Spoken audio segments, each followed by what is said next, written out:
Alright, let's go ahead and delete these two videos so I can clear up some space on my hard drive. Simple as that. Delete, right? What the heck?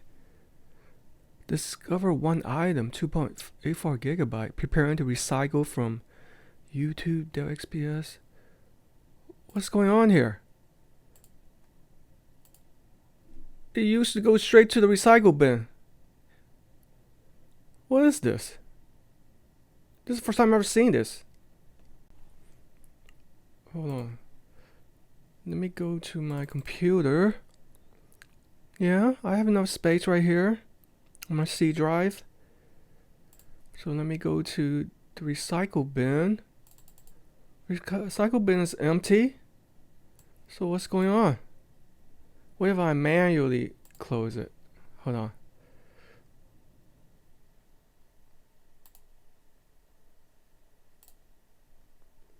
So let me cancel this.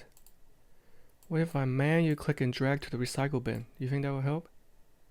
Nope. Same. I don't know what's going on. Hold on. What if I do a PC restart? Usually that fixes problems. Alright, so my computer just started up. Let's go ahead and go to the folder again.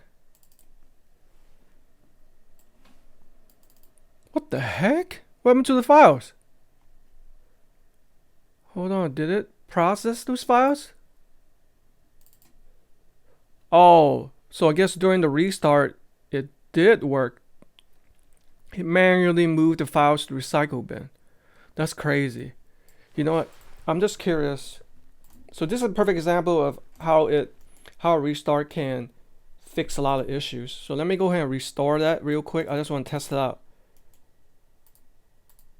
Okay. Now I am going to delete it and it better work. Okay. So we just proved that this is a perfect example that restart can fix a lot of computer issues. Hit me up in the comment section if you guys have any idea what this bug is. Best of luck.